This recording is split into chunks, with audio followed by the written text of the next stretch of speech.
You know, I'm gonna give you a history lesson. We got some dumbass motherfuckers floating around this country. Stop laughing! And when I do, start. Also, y'all did some nasty-ass jokes on my ass, too. Funny jokes and unfunny jokes come out of the same birth. You fucking guys are unbelievable.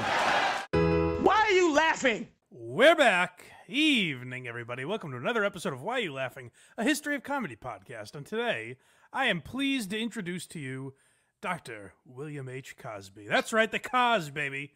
A guy who, a lot of people love, and he's just been boasted about the last few years. So I thought we should maybe shed a little light on the subject. I don't know if you guys know, this guy's got some demons. He's got some skeletons in the old closet that we're going to expose. We'll explain what we're doing today with the Cosby episode in a moment. But first, I want to say welcome back, everybody. We took the summer off, basically. If you're watching on Patreon, it hasn't been that long. So do remember that members get early access. And in the case of some of these episodes, they get extremely early access. You guys are probably going to get this like a month and a half before the general public. So go start bragging to your friends. Hey, guys, I got the new Why You Laughing. You got the hot cause. Yeah.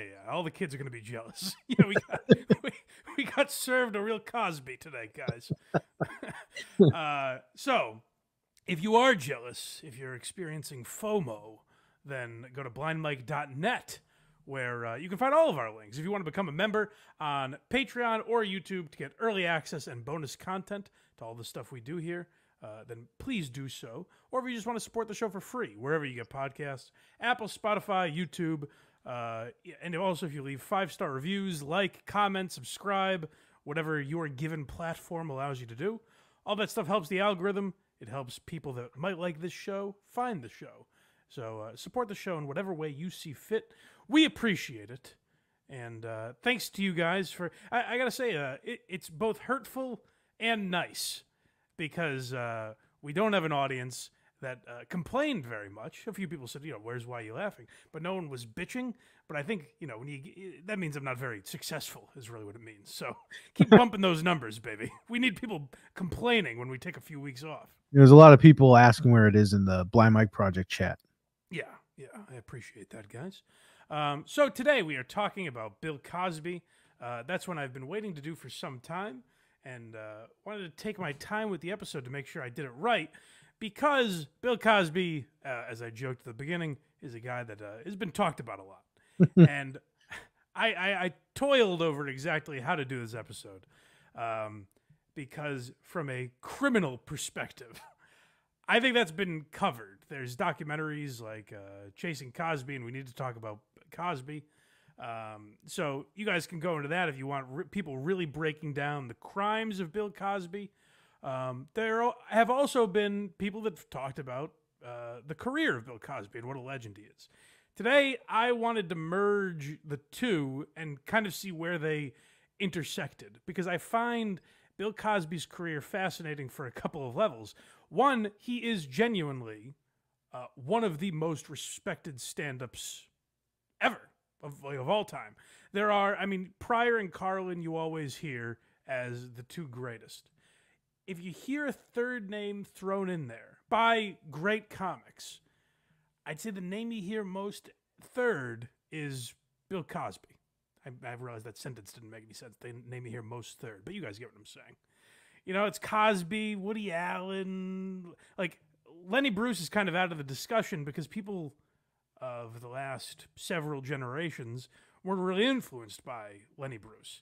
So Cosby was one of these early guys. Cosby and like Bob Newhart, in my opinion, are guys that really helped change stand-up into what it is now. They kind of bridged the gap between vaudeville and Catskills guys to Pryor and Carlin and Eddie Murphy and Chris Rock and these guys that tackle social issues and talk about their lives and all sorts of things like that.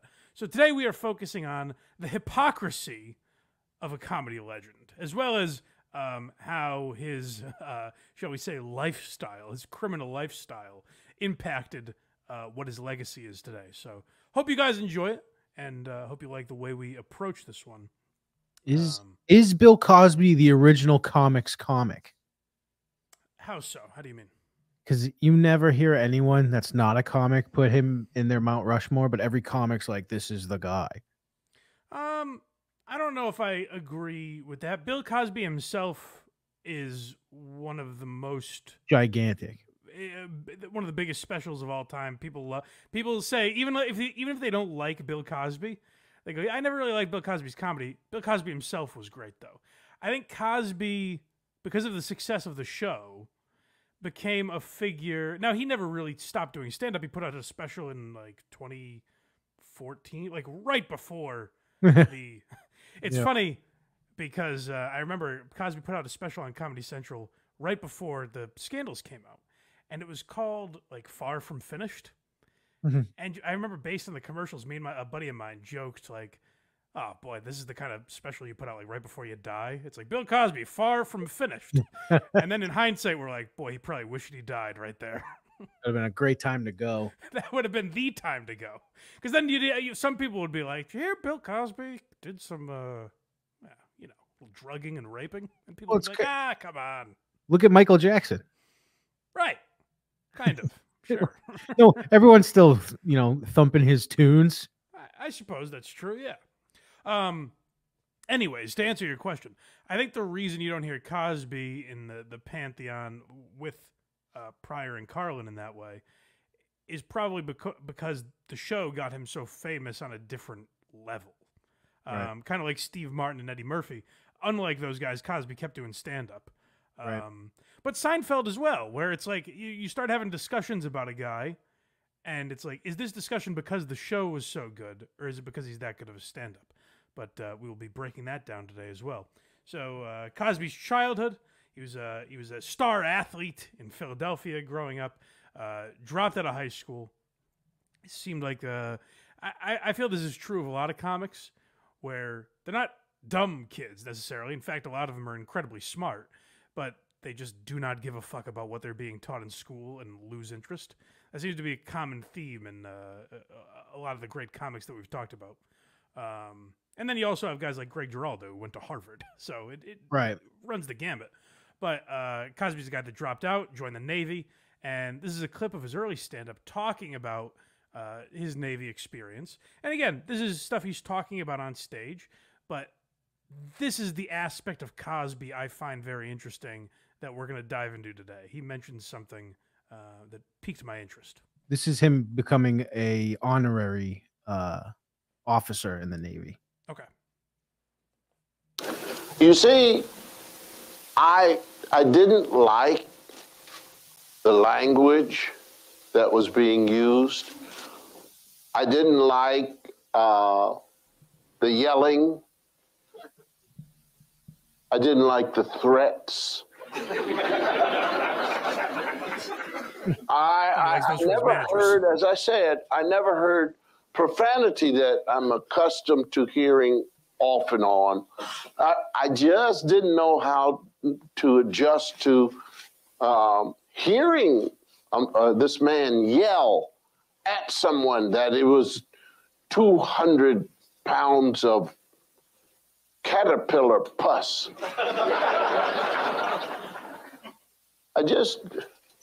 So I wrote my mother to say how horrible this was, and for her to see if she could get me out.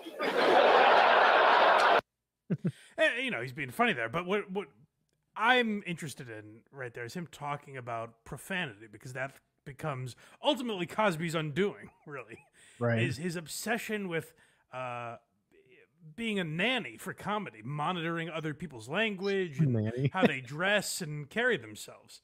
Like, it was ultimately why people looked at him and thought, like, well, Bill, you're doing these things. I mean, of course, the crimes he was committing is a whole other aspect, but it's what made people like Hannibal Buress, which we'll get to, like, who the fuck does this guy think he is? And we did an early episode. By the way, if you're watching Why Are You Laughing for the first time, go back and check out our back catalog, because in a very early episode, we talked about the comedy philosophy of Jerry Seinfeld. And I was very critical of it because I think Seinfeld talks about comedy in a very high-minded and pompous way that I don't feel matches his writing output necessarily. I get very frustrated with the way Seinfeld talks about his career sometimes.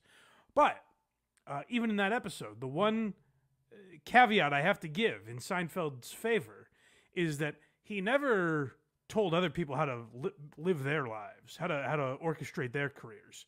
You know, Seinfeld would be on a panel with Ricky Gervais and Louis C.K. and Chris Rock and respected all of them, and he would give his opinions, but he wouldn't necessarily agree with them. But didn't dictate how they should conduct themselves. You know, like Seinfeld has produced stuff for Colin Quinn, who's an entirely different comic. He's friends with, Chris Rock. The young guys that he likes include like Mark Normand and Sam Morril. All these guys are comics that are completely different from Seinfeld, particularly with the language they use and the subject matter. But Seinfeld doesn't wave his finger at them. And that's something that Cosby would do constantly. Now, there's also interviews, like Cosby was on the Dick Cavett show, and he's talking about the same thing, how he doesn't like profanity and stuff like that.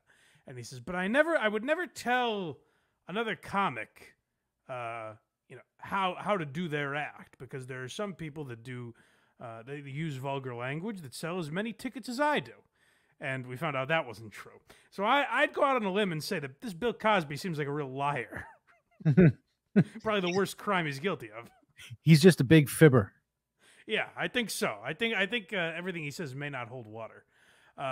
So that's an interesting angle that we'll get into as we go along here. But let's hear another. I believe this is another stand-up clip from Cosby's first album. Yep. I played football at Temple University, and I was the first, second, third string fullback. Because of the fact that they knocked out all the other fullbacks and things. But coaches have different methods of getting a team up. When I say getting a team up, I mean to make the players angry enough so they go out and really want to smash together. And one method that a coach used was that this guy would put a record on in the locker room, see, and the guy would play the record, and the music would go, pan, pan, da, da, pan, da, dun, dun, dun, dun. You know, the guys would, the glands would secrete, and get strong and rip off the locker, rip and tear the rags and running around. And our coach went out and he bought the wrong record. He bought Exodus. And, we went out and everybody went home. But the real method, though, is that a coach will talk to a team. This is called getting them up.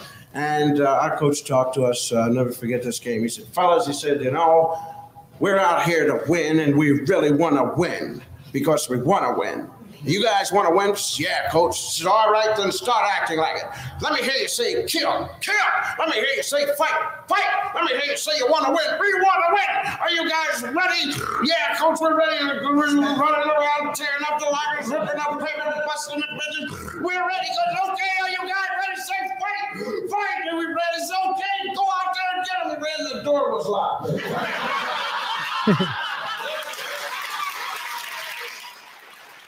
So what Cosby was really good at, in my opinion, was in the what I still consider like the early days of stand-up, the 60s.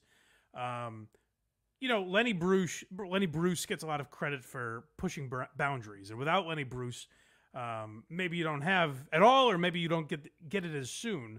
The idea of people being able to talk about whatever the fuck they want on stage. Like Lenny Bruce was literally getting arrested for the things that he said. But things that other guys don't quite get enough credit for, whether it's Bill Cosby or Bob Newhart or Mort Saul, what these guys, I think, did is further stand up in a way where, okay, you don't have to be Lenny Bruce, who, by that time standard is kind of a shock jock, Right. Lenny Bruce got to the point where he wanted to say offensive things. I think he kind of liked the reputation of being the guy that goes to jail for his words and reads his court transcripts on stage. What these other guys were doing is saying, hey, it's not the same setup punch. It's not the same shtick that you get up in the Catskills, but it's also something that, a stuffier crowd might be able to go to. A family could enjoy a Bob Newhart record or a Bill Cosby record. And I think that's what those guys did very well, is Bill Cosby would talk about adult subject matter, but in a way that wasn't offensive, and it wasn't what everyone was doing. So I think that's where Bill Cosby picked up the ball and ran with it from a history of stand-up standpoint. Now, to me, Bill Cosby was never, like, I never loved Bill Cosby as a comic. But then when you go back and listen to some of this stuff, you're like, wow, it really does hold up. I'm not on the floor laughing. But, like, a lot of his jokes really hold up, which is incredibly impressive for 1960 or 1963, whenever this came out. Like, if you go back and listen to a Lenny Bruce record now, in some ways it's inscrutable. Just the, hey, daddy-o, like the language he's using and the way he's talking. So that's why I think maybe Cosby holds up, is because he's pretty clean. So, like, the stuff that used to be like, whoa, I can't believe he said it, is pretty nothing now. Yeah, and yes, exactly. Yeah, the shock element has dissipated, whereas Cosby's just talking about things that still hold true, essentially. He's talking about, you know, families and relationship with your mother, father, or kids. And these are things that people can still relate to today, and he's talking about it in a way that was kind of evergreen. So he was never, like, a favorite of mine growing up, for other reasons that we'll get into. Not what you're thinking necessarily, but just because he was a crazy old man. But I totally get why he's respected as one of the great comics when you go back and listen to his stuff. And he got famous relatively quickly. He started stand-up in 61. He's on The Tonight Show by 63, I believe. Right. So he kind of skyrocketed. He gets a recording contract. He puts out that first album that we just heard was titled... this shows you how much comedy doesn't hold up just from a language perspective. Bill Cosby is a very funny fellow, ... Right? I'm sure people back then were like, oh, Bill, you rascal. See, himself is a great name. I like that name a lot. Yes, that's very good. But yeah, Bill Cosby gets a recording contract. He's won a bunch of Grammys for his albums. And then he gets I Spy, which brought him to a new level. And then he has shows throughout the 70s, which kind of led him to The Cosby Show. So we'll get back on that track. But like I said, this isn't a typical episode in the sense that we're going to go blow by blow through Bill's career. I think that's been pretty well documented. I'm more fixated on other aspects of his life. Yeah, here we have him talking about black acceptance. Yeah, so Bill Cosby was criticized back in the day for not taking what people felt his stance should be racially. You know, not kind of beating the drum that a lot of people, a lot of his peers were at that time. But I found him in a lot of instances. I found interviews where he's talking about race, and this is one of those. So let's hear it. I liked Amos and Andy. I did not see them as ignorant blacks. See, but that's a different way that we accept certain things. I mean, there are certain routines that I can tell on a stage which deals with an all-black audience that I would not tell on television. Wouldn't allow it, because there are some white people who would laugh at that and say, yeah, that's them, and that's why they ain't going to get the so far from the sun. You understand what I'm saying? So Amos and Andy had to be taken off, although I enjoyed it. Although in the confines of my own home, we might say, yeah, Brother Andy, we're going to do the so forth and so on. But we don't want the white people laughing at us, because so far, you know, it's just, America has allowed these people who are against us to still exist. It's interesting. It's an interesting perspective that I, you know, can't. It's hard for me to challenge what Bill Cosby is saying, because I was neither alive in the 50s or 60s, nor have I been a black person of any generation. So what the fuck do I know? But I look at it from this perspective and say, shouldn't the answer to things you don't like be counter-programming, essentially? Like, if you don't like what Amos and Andy are doing, make the opposite program, which he kind of was on I Spy. By all accounts, like Bill Cosby's character in I Spy, it wasn't a black man on television. It was just a guy who happened to be black. Like, they could have easily had a white guy play that role. So, like, to me, that's that's what you do, is create counter programming. What Bill got very into, and I think this grew as he got more powerful, is censoring people, telling them what they can and can't do, what they can and can't say, how they should and should not act. And like I said, there's that quote from Dick Cavett where he's like, listen, I'm not going to tell anyone else what to do with their act. There's people, and based on the time that this was, he was probably talking about Eddie Murphy and Dice and Kinnison, where he's like, you know, these people will fill up Radio City Music Hall as fast as I could. There came a point where Bill Cosby got powerful enough where he felt like he could tell people what to say. He could control comedy. He could control black culture in stand-up and on television. So him saying there, like, I think Amos and Andy should be taken off television, I think is indicative of a larger symptom of his ego that grew as years progressed. Here we have him talking more about sitcoms.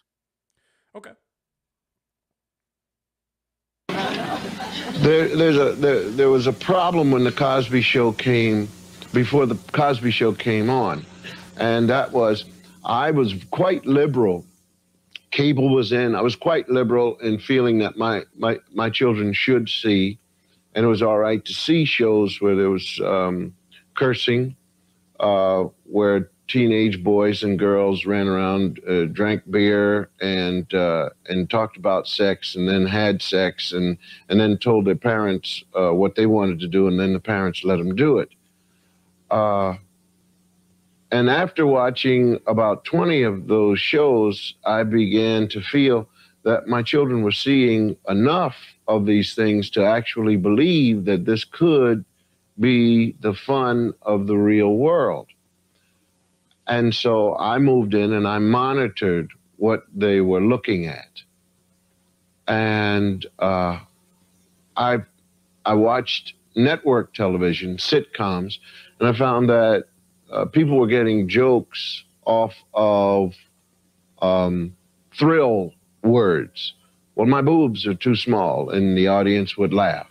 You have a pimple on your behind, and the audience would laugh. Well, that wasn't up to the level of let's say, Father Knows Best, of Ozzie and Harriet, of William Bendix, of Lucille Ball, of Carol Burnett.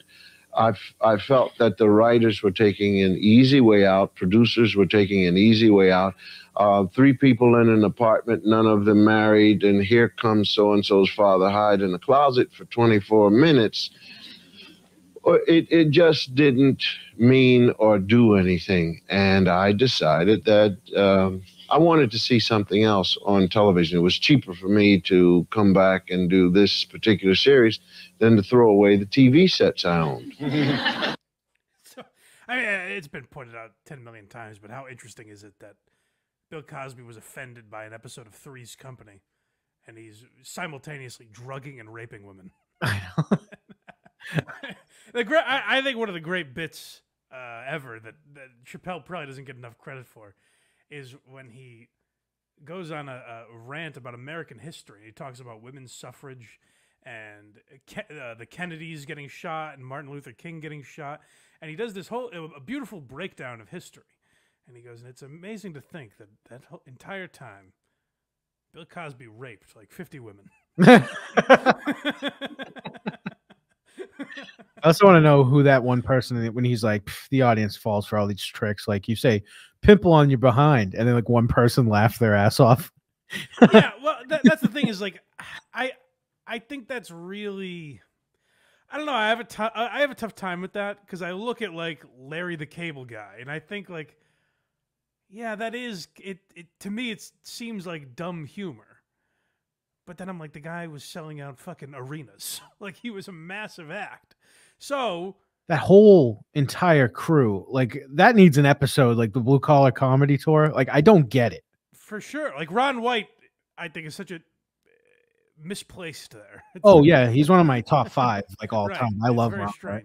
But even, like, I really just hate Bill Engvall. But that's not for this. That's for a different episode. He is the fucking worst. That's for a different episode. But my point is, are all those, is it up to me, because I think that's like lowbrow humor or whatever, is it up to me to be like, well, all those people are wrong, so no one should do it? Right. Now, Cosby saying, I want to make counter-programming. People go out and watch Eddie Murphy. I want to make something opposite, where parents who have less tolerance for that sort of language or sexual content or whatever, or maybe they just want to watch something with their kids, I want to make content for those people. That's terrific.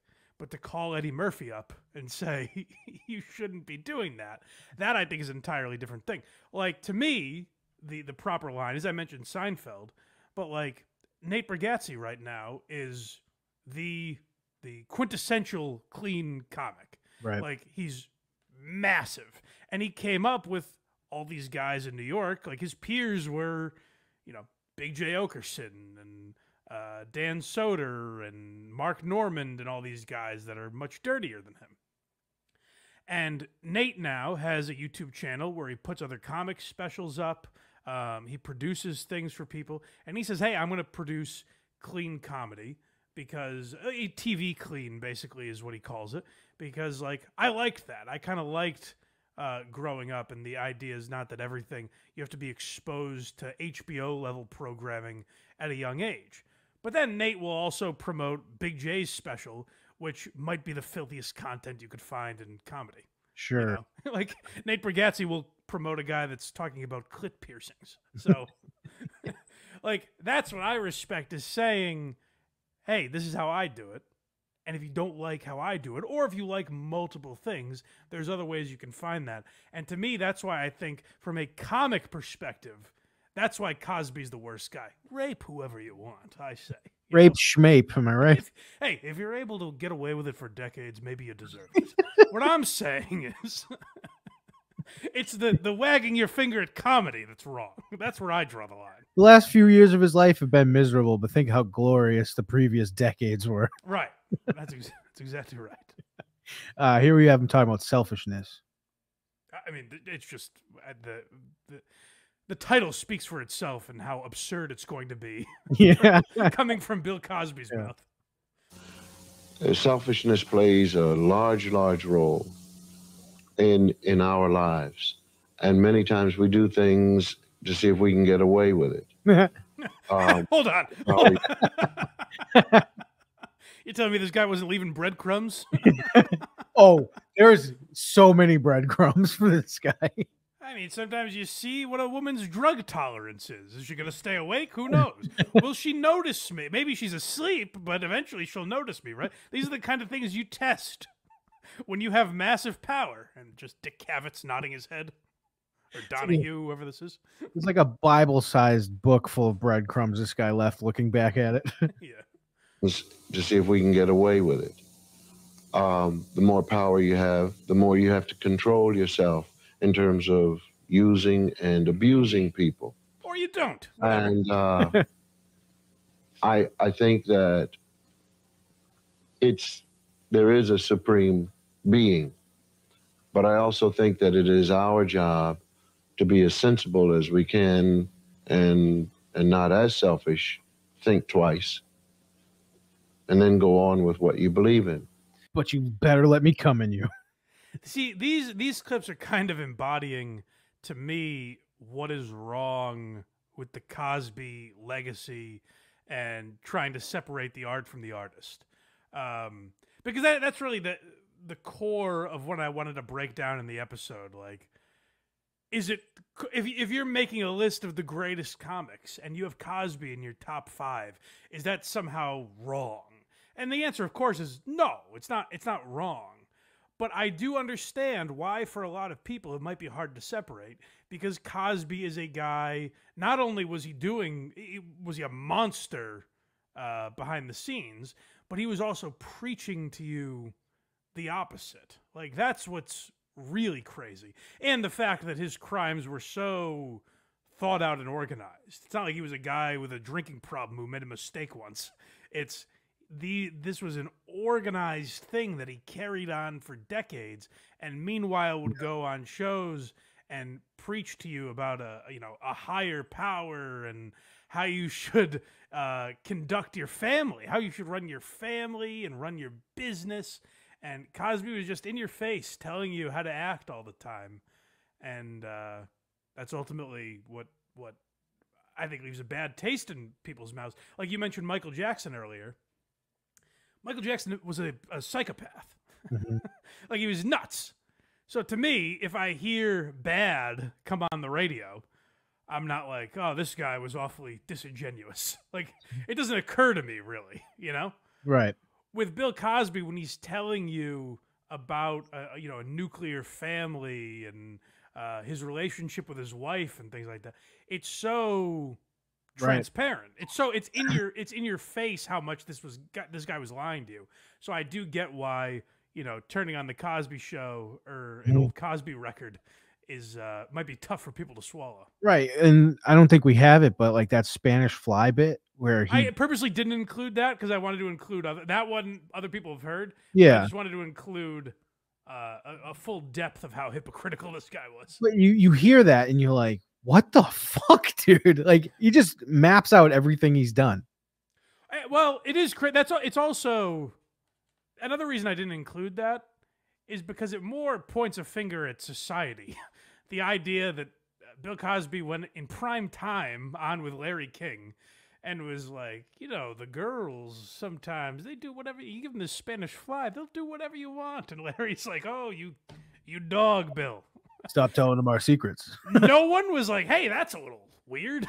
I mean, the only thing I can think of is back then people were like, just shut your mouth. Or, I mean, like he's a comic. So I think more realistically, people were like, he's probably joking. But it comes across like the most genuine thing I've ever heard anyone say in my life. Yeah, we have the power of hindsight, though. That's true. Next we have Tommy Smothers. But real quick, like another thing too is like there's definitely people that were at his employ that should be arrested. Oh my God! It's like on a small scale, like the Catholic Church.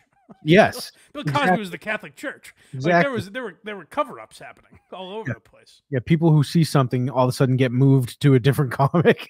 Yeah, yeah, you're on a different NBC show now. All of a sudden. But this is Tommy Smothers. Yeah, so one of the Smothers brothers. I had never heard this controversy, but Phil Donahue asks him about it. I'll fill in some of the blanks after Bill gives his side of the story. Are you sorry that you punched Tommy Smothers in the face? You must want me to get a lawsuit or something. I'd rather not talk about that because after it happened, it was all over, and there's no apology necessary, and I will not apologize to him for it, and I think that Tommy understands me better now.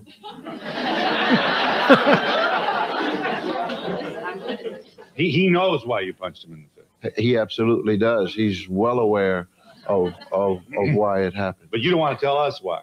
No, it's none of your business. See, he caught me doing something. He was pulling me off of someone.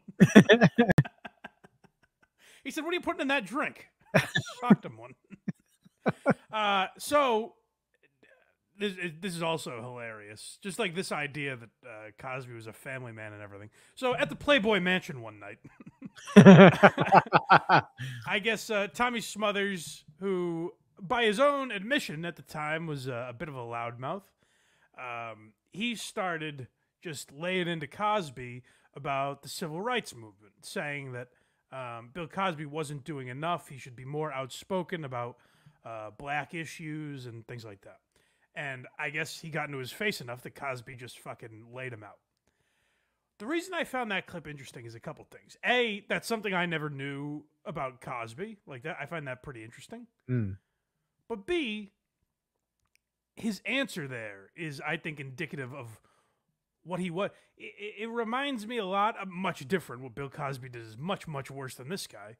But like, when you look at Tiger Woods, when Tiger Woods basically lost everything because he was cheating on his wife, you look at it and say, like, why are you living your life this way? If you want to fuck every girl you meet, why would you get married and trick us into thinking you're a family man? Because that's your ultimate downfall. Now, again, I have to reiterate, Bill Cosby was committing monstrous crimes while Tiger Woods was just fucking women consensually.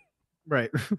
But my point is Bill Cosby like wanted to portray himself so desperately as someone he wasn't. Like he sort of, again, wags his finger at Phil Donahue there for asking him a question about this. And we'll get to Bill Cosby really controlling interviews later. But to me, that it stood out because he so desperately wanted every aspect that you knew about this man filtered through him. And to me, that's poison for comedy. You know what I mean? Like, you're supposed to take those darker elements of yourself and make them funny.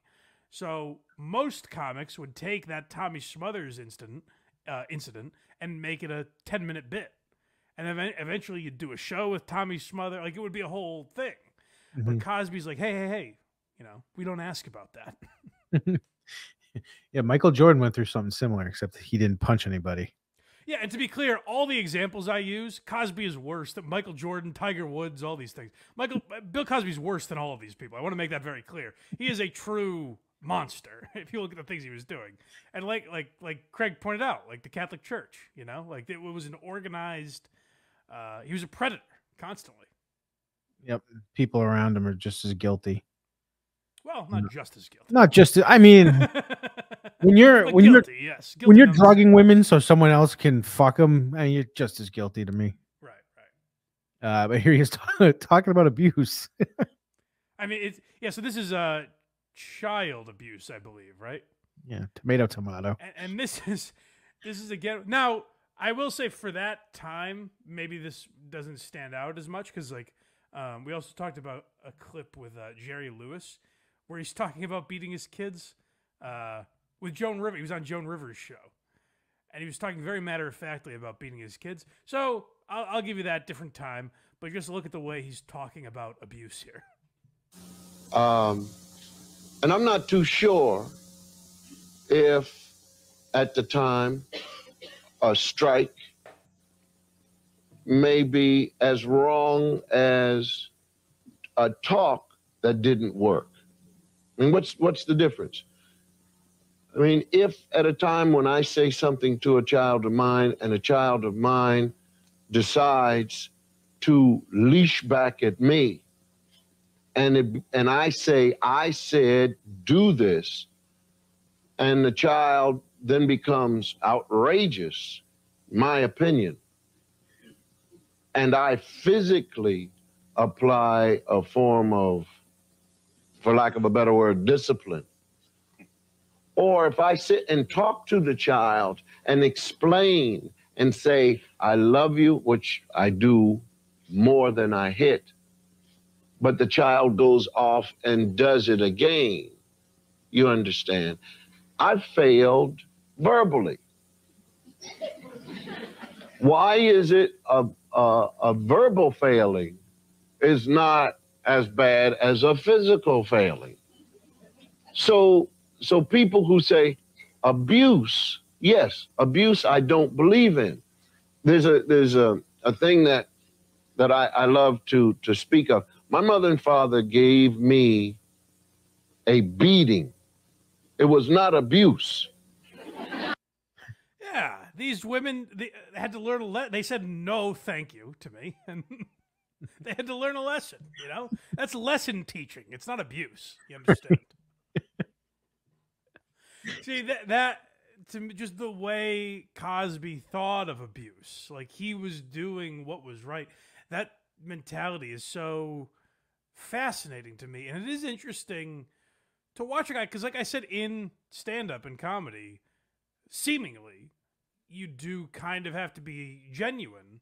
Like, more often than not, the audience will be able to see through you, unless you're, I guess, incredibly talented like Cosby, to the point where we all thought he was Cliff Huxtable, Right. Like, that's what America thought of the guy. And, I gotta say, quite frankly, Bill Cosby getting away with all these rapes, it speaks to his talent, what a master of his craft he was. He's that good. He really was that good. So say what you want about the man, but he was a talent, if nothing else. Speaking of the Cosby Show, though, there was another show he was almost on. Yeah, so it's interesting. Cosby's career is interesting because the Cosby Show, obviously a massive hit. I Spy, big hit, but there were a lot of failures too. And even in the clip we played where he's talking about sitcoms, he's talking about a show, I think it was called Cos, that was essentially the Cosby Show, but it aired in the 70s, and it got canceled. It didn't work. And Cosby was basically, it's funny to think about Cosby saying in the 70s that his show was too wholesome for television. Like, it was so outrageous. The Brady Bunch was took America by storm that they couldn't handle Bill Cosby, I guess. AKA, they're like, yeah, America sees this black family. And like, I don't see that. Well, there's some. He said there's some of that too, like the idea of America basically not being ready for a black family on television. So that's something that he endured. But this is a show near and dear to my heart. Cheers, favorite of me and Chris Clemmer, as you guys know.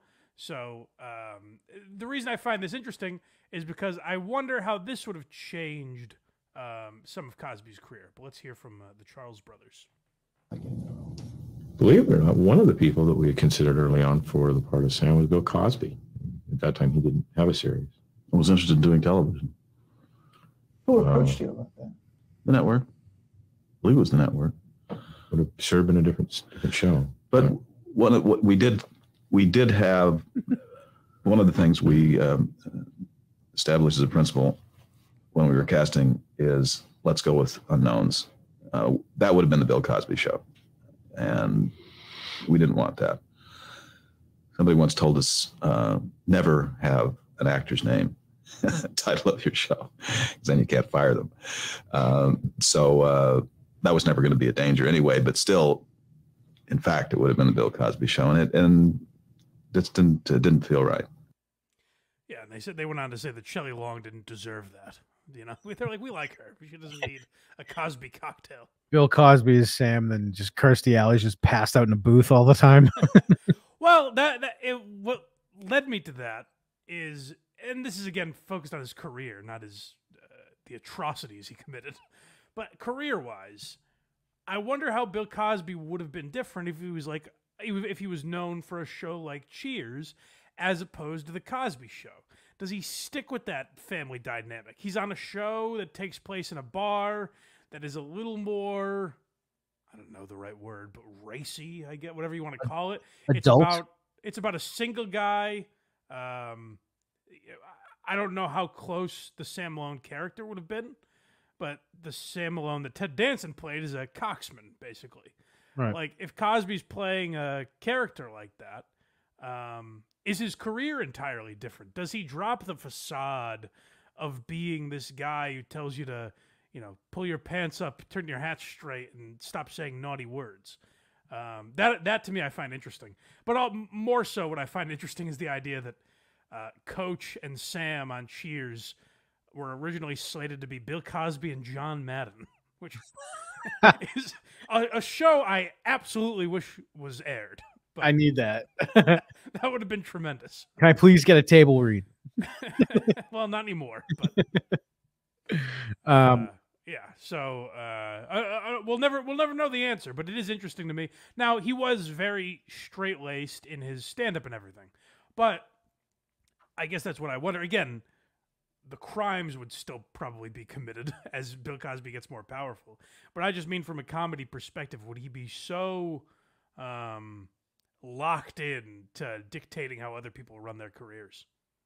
Well, more breadcrumbs coming up here. We are at Bill Cosby himself, and the intro is something. This is, first of all, not even to what you're alluding to. I just wonder why was it a thing in the time Don Rickles would sing, Red Fox would sing, Rodney. Why for some reason at that time everyone felt like they needed to be a showman. So I had never seen Bill Cosby himself in full. I had just seen clips prior to this.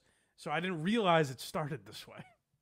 Darling, I thought we made a deal that you would stay on the pill till we had some time to kill. Now there's the pattern, a little feet. Don't get me wrong, the child is sweet. I hope your womanhood's complete. Oh, just the 20 of us. I'm sorry, I thought it looked like home. There's just the 8 of us. Stereos in every room. Just the 8 of us. Sounds just like a sonic boom. There's just the 8 of us. I know this house is doomed.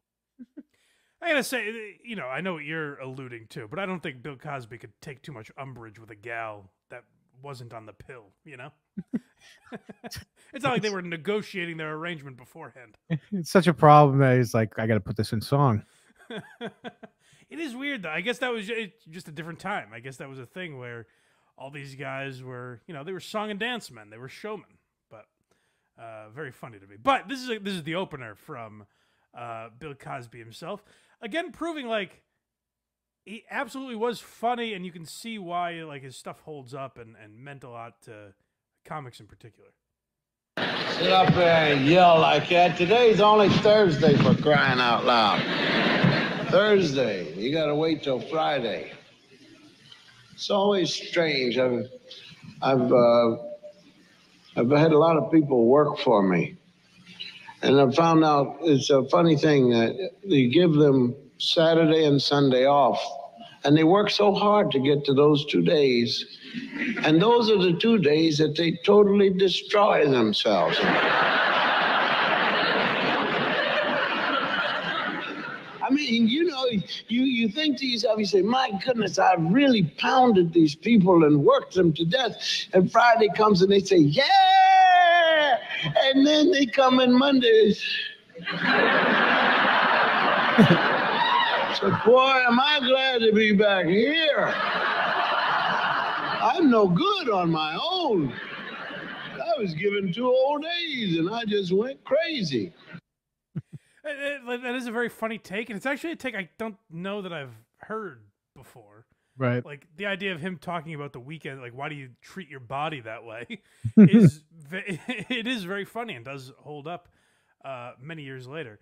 And Chris Rock says something about Cosby's style. We have the clip, so I don't want to blow it. But it is like he is a unique voice in comedy in that way. But you might be right. I was thinking more about what you said at the top of the show, where, like, is Cosby the before the controversies, obviously, the adoration you heard around Cosby was obviously the Cosby Show, and then, you know, the Jell-O commercials and all his wackiness. I don't remember average people being like, you know, I hated the Cosby Show, but I loved his stand-up. I heard that from a lot of comics. I don't know. Leave in the comments. I'm a young whippersnapper, so maybe I'm just ill-informed. But did most people like Cosby's stand-up, or was it the show that set him apart? Because when I go back and listen to his stand-up, I'm like, now this guy I kind of like. You know? This guy wasn't drugging and raping. That was the TV Bill Cosby. Watch this with blinders on. This guy's pretty good. But not all comics enjoyed him. No, certainly not. We have Eddie Murphy here telling a tale of interacting with Bill Cosby. One last thing I wanted to say about Cosby, like his stand-up, is like, before listening to more of his stuff for this specifically, I always kind of thought of him in the same vein as, like, Robin Williams, the way I think of Robin Williams, where I'm like, I get that he's a legend. I get that he influenced a lot of people. He doesn't do it for me. And then when I listen to some of his stand-up now, I'm like, maybe I was too young to really give a shit about it, or maybe I was just thinking of the TV show. But I'm like, his stand-up is pretty good. But it's hard for me to like him. It's hard for me to separate the art from the artist. Again, not so much because the monstrous things he did in the bedroom. That's all well and good. It's more, how do you talk to Eddie Murphy like this? That's what I've got a gripe with. You cannot say filth, flying filth in front of people. And I never said no filth, flying filth. Because you know what I'm talking about. I can't use the type of language that you use, but you know what I mean when I say filth, flying filth. And I never said no filth, flying filth, and I don't know what you're talking about. I'm offended that you called. Fuck you. And that's when Bill got pissed and said, that's what I'm talking about. You cannot say fuck in front of people. And I got mad. Because he thought that was my whole act. Like I just walked out on stage and cursed and left. And I managed to stick in some jokes between the curses. You couldn't give no curse show or walk out and say, hey, felt forum, motherfucker, dick, pussy, snot, and shit. Good night. Good night. Suck my dick. Bye-bye. I was pissed off. I was so mad. I called Richard Pryor's house up and said, yo, Richard, Bill Cosby just called me up and told me I was too dirty. And Richard said, the next time motherfucker call, tell him I said, suck my dick. I think I said the same thing when we did the episode about Raw. Mm-hmm. His Cosby is obviously over the top cartoonish. His Pryor is perfect. Spot on. It's wild. But Eddie Murphy's 1,000% right, where it's like there is still a craft to it. Like now you're talking down to people. Like the idea that Eddie Murphy just walked out and is like cocksucker, and everyone's like, "Oh, Eddie, you son of a bitch!" He did it again. And now people get to a level of fame where Eddie could maybe do that now. You know, like if Eddie Murphy just walked out on stage now and said "pussy," people would be like, "There he is, the nutty professor." I would lose it. Yeah, I would stand up and start clapping. So there's ultimately a point to be made, but it's like Eddie was at the top of his game then, you know. So that as a comedy fan, that's what's bothersome to me about the way Cosby conducted himself. Now, as a human being, it is much more bothersome the idea that this guy was like, hey, don't, please, if you could, don't say fuck. I find fuck very offensive. Now, what I'm going to do to this woman, you could use a litany of language, but I prefer you didn't. Yeah. Hey, I took advantage of her. We don't use the R word, please. Like that, I mean, that's been well covered, but that is a wild hypocrisy. Like that's insane. But he became a very strange, bizarre old man. See, this is the Bill Cosby I knew. I wasn't introduced to Bill Cosby himself as a kid. I knew the guy that was on Kids Say the Darndest Things, and he's in the Jell-O commercials, and then I watched him. Well, I'll tell you, play this, and then I'll tell you more about the Cosby that I knew as a boy. I want you to leave this school, Zoe. Okay. Zoe, damn it, don't put community college down. Do you hear me? I don't. Okay, you better not. I applied to You better, you go. Now listen. By the way, he's at UMass Amherst. What is the connection? I've always wondered. Did he go? He got a degree from there. But it turns out he got an honorary degree from like 85 universities. But I think that's where he was taking whatever his higher education was. Question. I didn't put down. I didn't put I'm down. going to pick up this chair. I swear. Drink this apple juice. You're cowarding, Zoe. Sit up straight. Get out of here. Okay. Get out of here. Yes, sir. Now. Look, you got a wheelchair, all right? Your wheel falls off. You got to move around. What the hell are you going to take it to a mechanic and say, we don't know how to do the right wheel. We're working on them. You're going to sit there and wait or say, taxi. He became a crazy old man. He's yelling at a woman in a wheelchair. I've always wished I could find it, but he was on Nessun.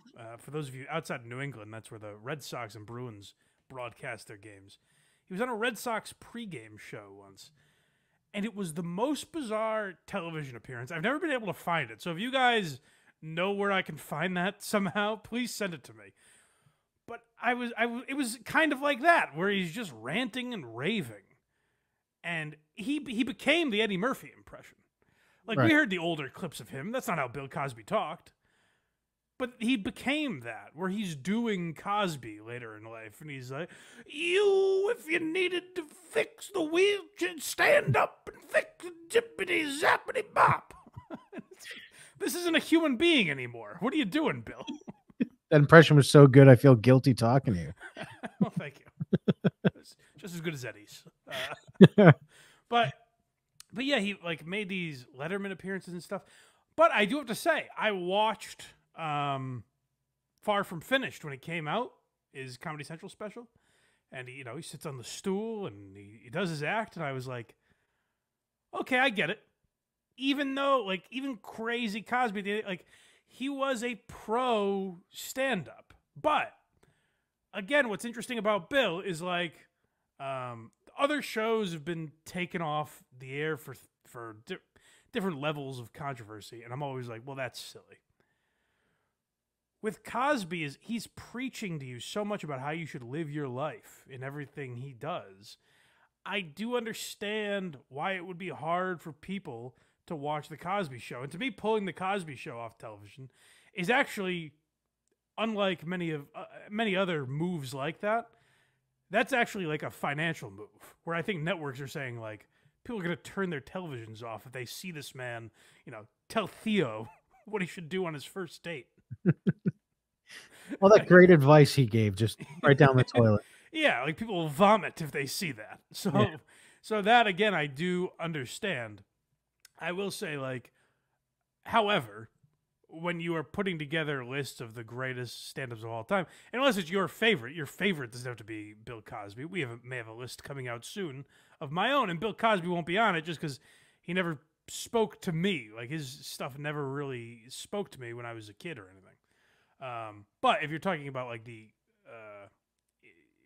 undisputed greatest of all time, he does have to be in there because of his body of work. Speaking of all-time comics, they fawn over this man.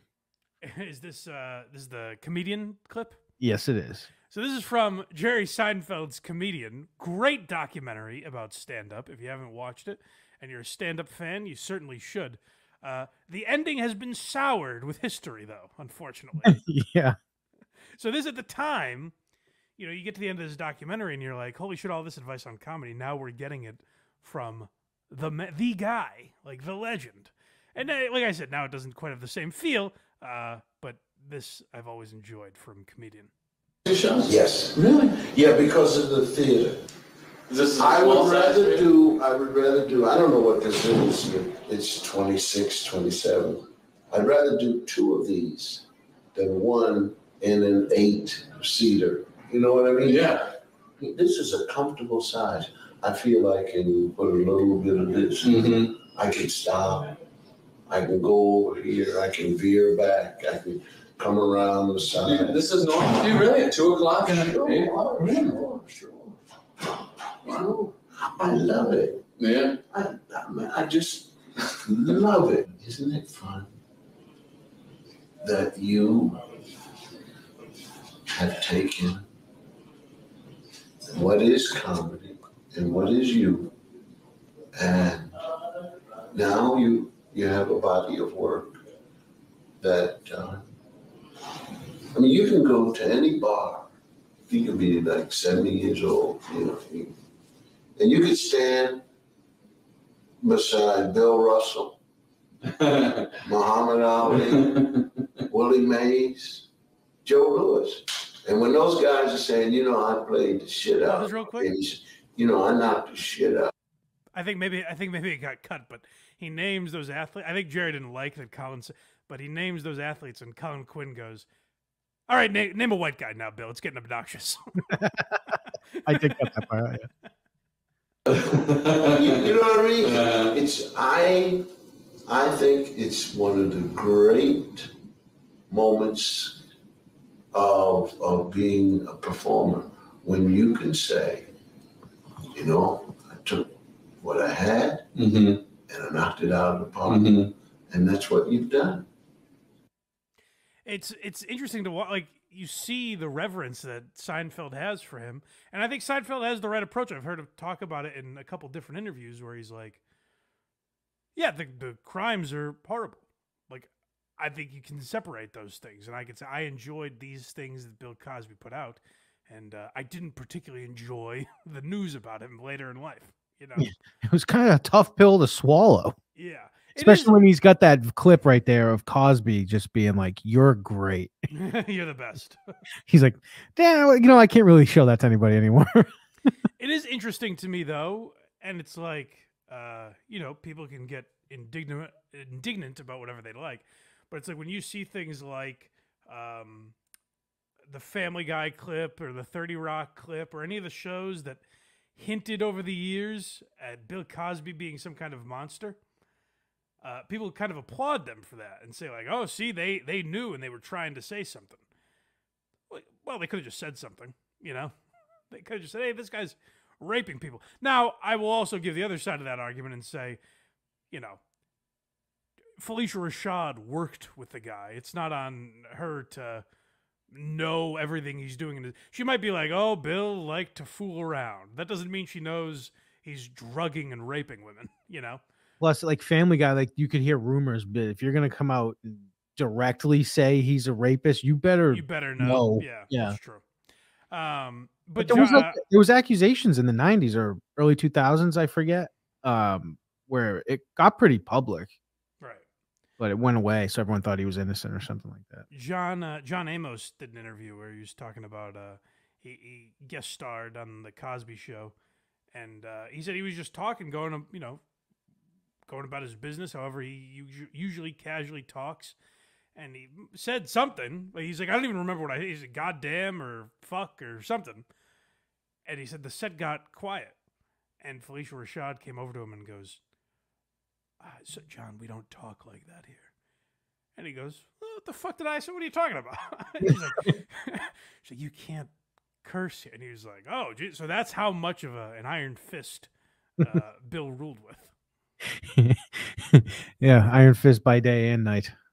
Well, yeah. But another comic talking about Cosby's genius, Chris Rock.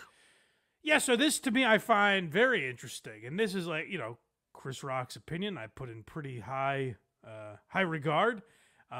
So this I think kind of so he makes an interesting point about Cosby that at first I wanted to argue, and then the more I thought about it, I was like, well, maybe he's right. Cosby's the greatest ever. Cosby's so good, nobody even attempts it. Yes. Where Richard, as great as Richard is, I do a little Richard, Eddie does a little Richard, Martin does, like, it's like, right. Like, it's like you could actually attempt it. Yes. Cosby's like, you can't even try it. It's like, right. What is this? Yes. What do you mean? You know what I mean? Like, the genius of Cosby is that he has over all comedians. The reason comedy, just say movies or whatever, anything, doesn't get the respect that drama does, because comedy rots. And it just does. Yes. And over periods of time, things don't tend to they don't hold up. They don't tend to hold up, because a lot of things are just predicated on a reference point. Mm-hmm. None of Bill Cosby's material is predicated on a reference point. Every joke is so fucking good that it withstands the reference. And almost all of them would work today. Yes, because the same way, and you can't say that about any other comedian. That's so interesting. I would, and Chris Rock might agree with this, that you could probably change that to Norm as well now. Yeah. Saying you can't say that about any other comedian. Norm's kind of in that category. But my knee-jerk instinct was to disagree with him and go, oh, a ton of guys have been influenced by Cosby. And then the more I was thinking about it, I was like, well, his exact style, I can't think of anyone. Yeah, Big J sits down. Yeah, right. But no, even like if you look at like Gaffigan and Sebastian, like I'm sure they were somewhat influenced by Cosby. But they're not doing, there's not a clear lineage that Cosby has, which I think is even more impressive than Norm, because Norm's odd. Like Norm's kind of a weird character. Where you look at Cosby, you know, he's wearing a suit and talking about his family. That's incredibly impressive to be as unique as he was and not have people completely rip you off. And I think that's true. If you leave them in the comments, if you guys can think of like a clear lineage of Bill Cosby, the way we talk about other comics, you know, like Seinfeld's got a ton. The coaching tree. Yeah, Seinfeld's got a ton of them, like Mitch Hedberg, Sam Kinison, David Tell. Absolutely, yeah, Regan. Like Dane all Cook. these guys have spawned generations of comics. But Cosby is one. It's like, yeah, I can't think of a direct comparison. I think that's a pretty good point. To me, I still don't look at him as the greatest ever. But to use the same argument, like it is why I kind of look at Norm as the greatest ever, is like no one could ever do Norm. No. And to me, that like I could maybe argue that Louis C.K.'s stand-up is funnier than Norm's, but other people have done Louis C.K. since Louis C.K. No one can really do Norm. Yeah, like imagine anyone else trying to like that moth joke. Like It'd be incredibly difficult. Yeah. there's not a single joke until the last line, and it's 5 minutes long. Right.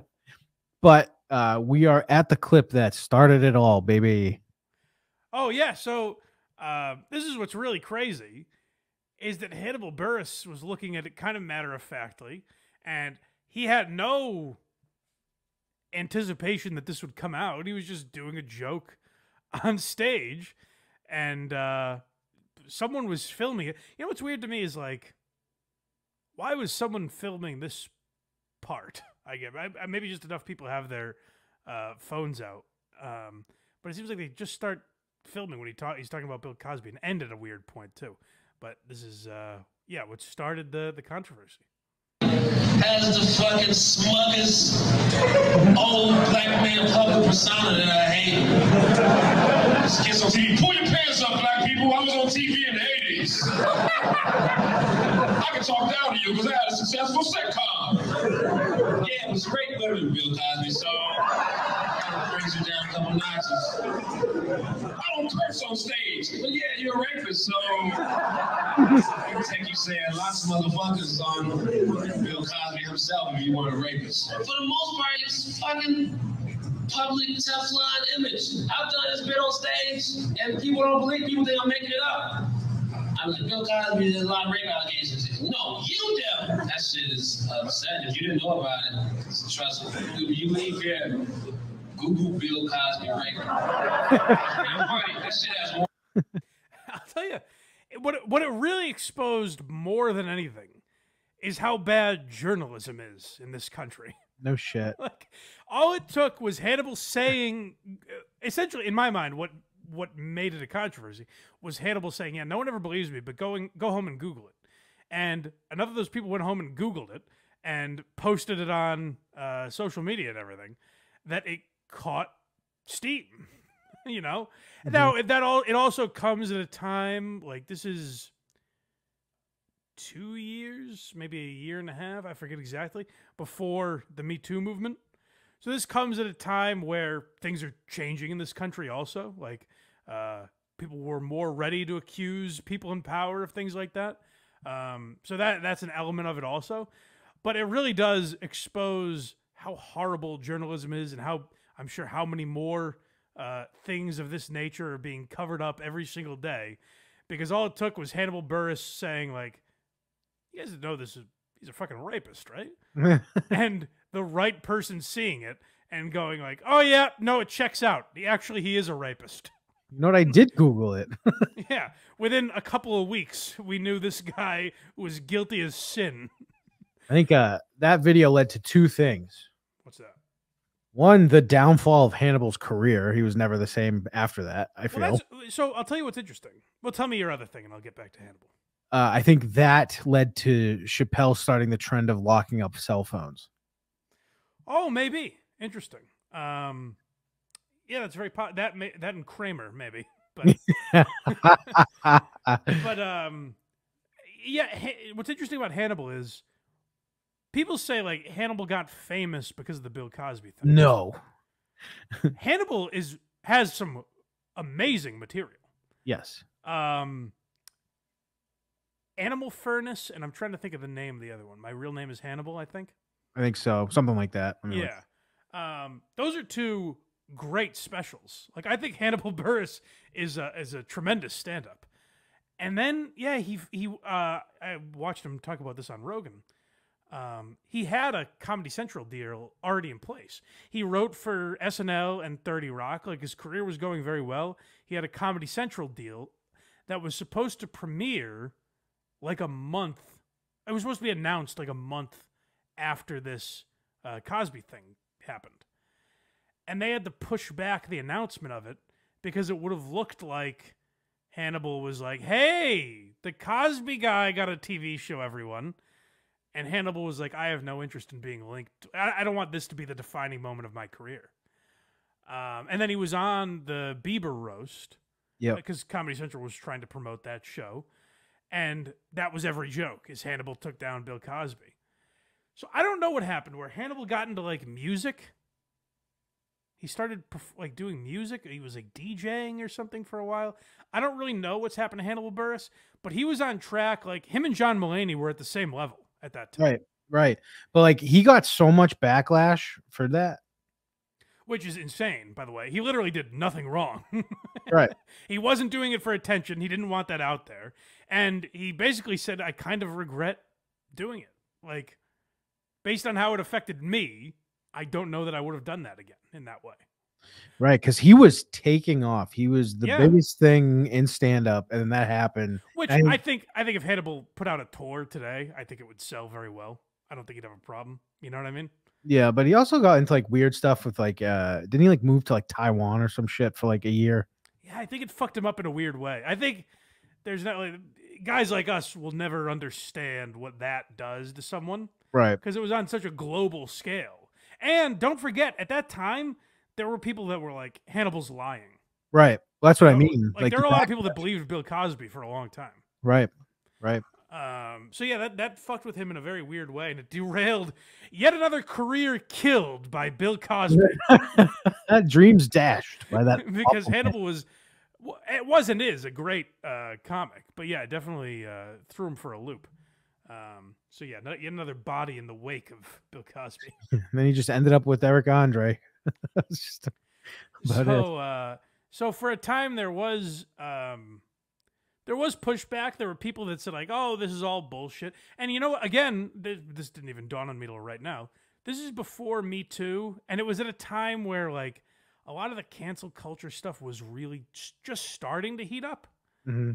But it was at a time where you could still like, if you just based on nothing thought Bill Cosby was innocent, you could just say that. And it was kind of like a popular opinion. Like now you would get a lot of shit. And this is where I sometimes say, like, I think what cancel culture did in most ways is very negative, but there is a push and pull to things where it's like, you know, sometimes if you're just talking out of your ass saying like Bill Cosby didn't do anything wrong, you know, there's a push and pull to things, I guess is my point. But we're at the AP interview now, right? Yep.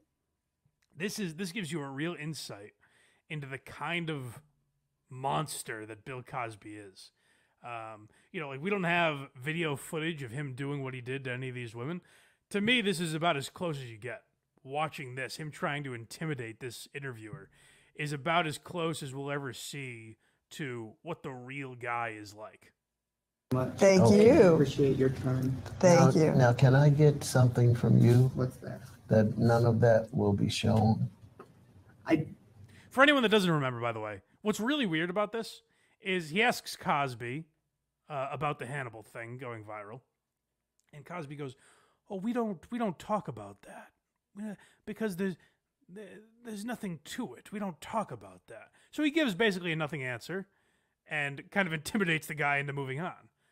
That's what makes this really weird, is if that came out, the worst that would have happened is you see footage of Cosby saying, like, I don't really want to talk about that. Yet Cosby is so about controlling every little thing of his life.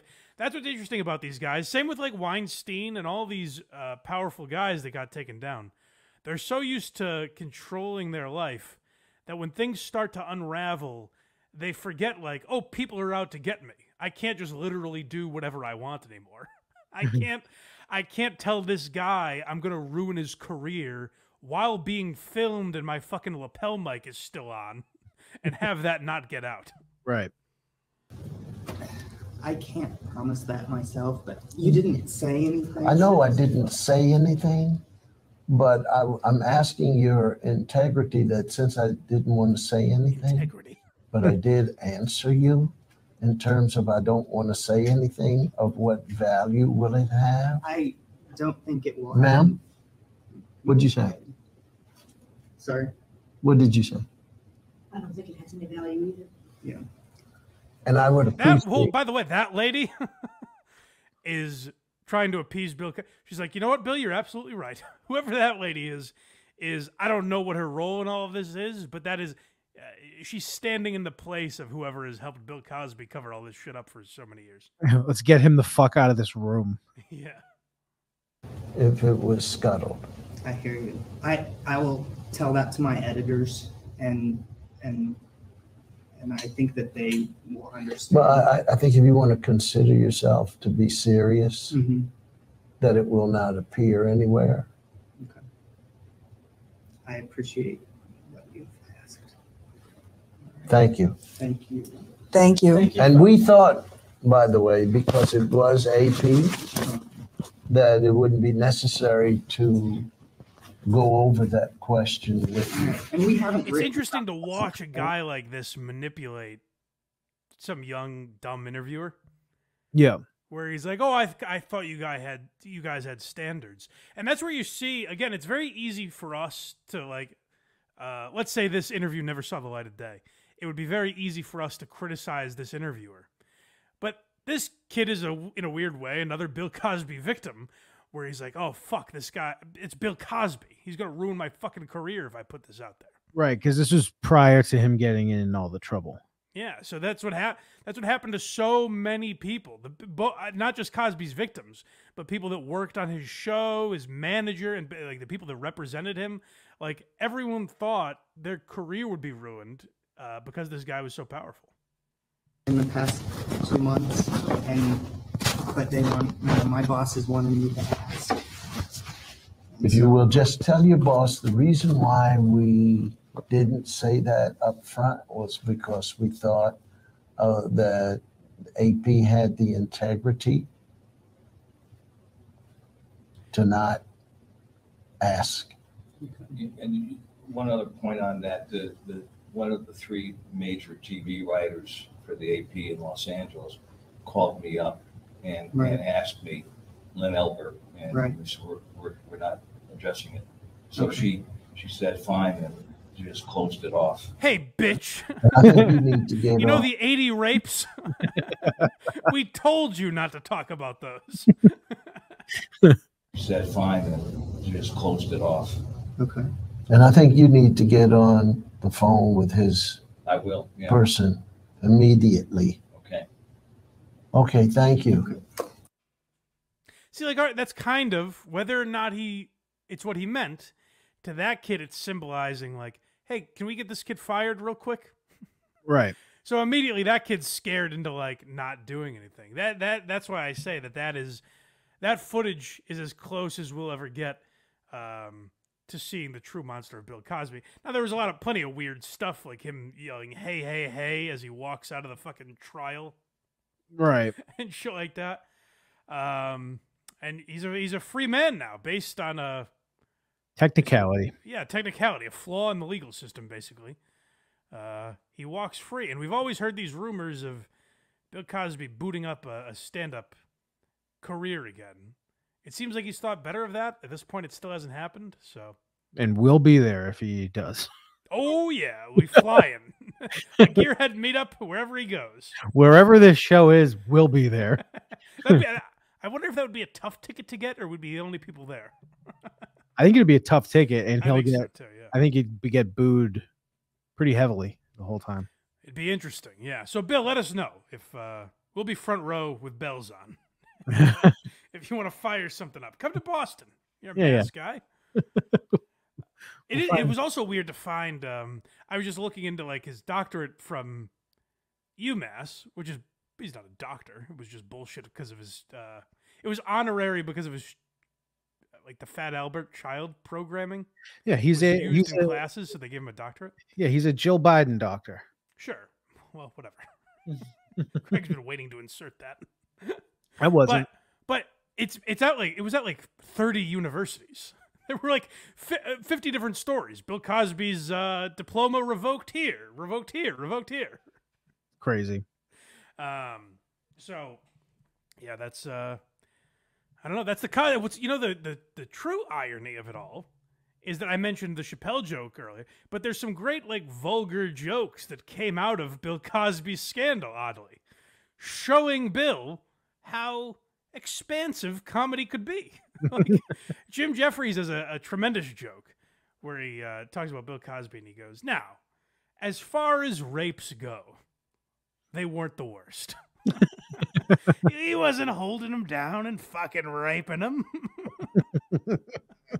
And the bit is much funnier than I'm giving it, but it was a very funny Jim Jeffries bit, which to me is like the ultimate irony, because Bill Cosby forever would have tried to stop jokes like that, not about him. He would have tried to stop jokes about rape or anything else. Meanwhile, was committing horrible atrocities. I wonder if Bill Cosby's ever had a good night's sleep. He was always just like, tomorrow's the day.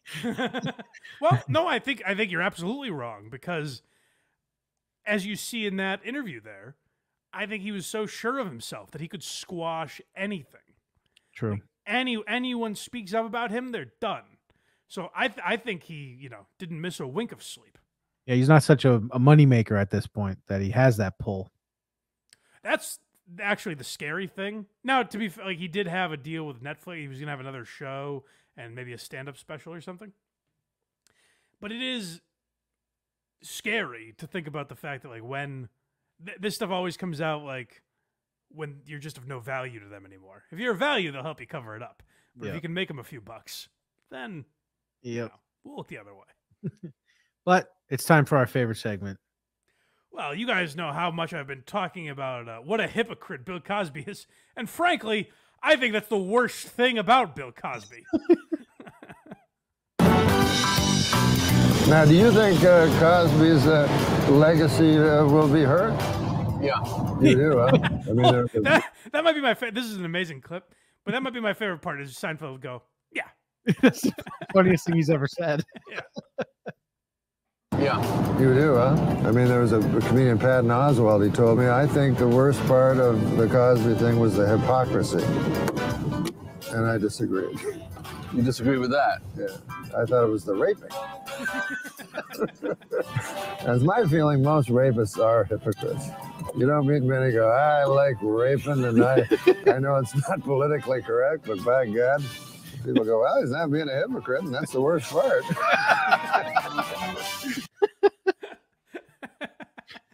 There's a couple great Norm Cosby. First of all, if you want to see that bit in his stand-up, it starts Hitler's Dog on Netflix, but it's like the tail end of it, like it kind of like fades into the end of that joke.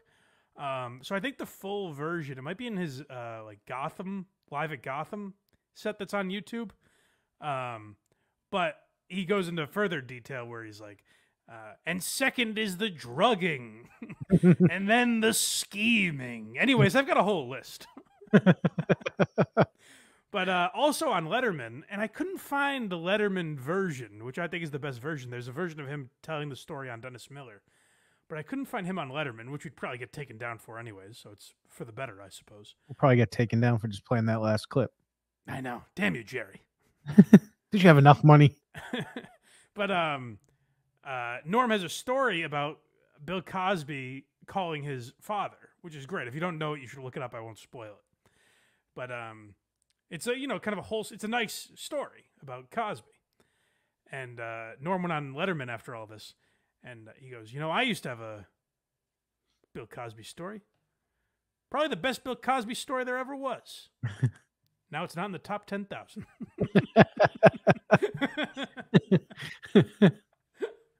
Yeah. We have of course had to get a Norm reference in for our return here on Why You Laughing, but this was a pretty easy one because that's one of my favorite Norm clips ever. He's the best.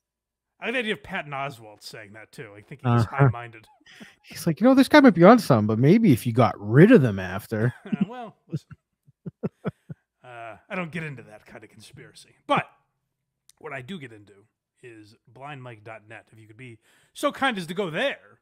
And listen, to build my empire, I've had to do a few things, but Craig has looked the other way for me, and I appreciate that. So go to blindmike.net, support everything we're doing here, and remember, by subscribing, you support everything, even when the skeletons come out. That's right. But become a member, Patreon, YouTube, whichever platform's easier for you. You get early access like this. This you could have had a month and a half ago. If you heard a buzz, if you're out at a diner, you're out at a coffee shop, and you hear buzz, people talking about this Cosby, why are you laughing? You're like, I looked at the feed, I'm not finding it. That's because these people are on the Patreon, you know? That's right. So, almost 1,000 of them. Yes. Yeah. Well, maybe. Who knows? By the time this comes out, maybe we hit it. We should. If we haven't, something's wrong. Something's up. But if or you can support the show for free. We also appreciate that. Like, subscribe, comment, all that stuff helps more people find the show. Tell a friend about it. Post it on Instagram, whatever the kids are doing these days. Tell people about Why You Laughing if they'd be into a History of Comedy podcast. We appreciate you guys spreading the word. And also go to verygoodshow.org. That's where Craig does his stuff. Mm-hmm. If you like the format of this show, but you're also into true crime, check out Rubbed Out. That's Craig's true crime show. That's right. Verygoodshow.org is where you can find all that stuff. And also hackridethedemon.com. That's where our boy Hackride does all of his things. Support his Patreon. Oh, you know what I should say? Our first Why You Laughing Back. If you like the bonus episodes we do in particular, where we break down old radio segments, go watch Hackride breaking down Eric the Midget / Eric the Actor on the Howard Stern Show. He has every call that Eric ever made to the Howard Stern Show, and they're going one by one. Every Friday night, they're doing a long live stream, doing each and every phone call from Eric the Midget. So if you're a Stern fan in particular, go check those out. And like I said, kind of similar to Why You Laughing, but they're live. They interact with the chat. So go check that out on Friday nights or go through the back catalog. And we'll talk to you guys next time on Why You Laughing. Zip it up and zip it out.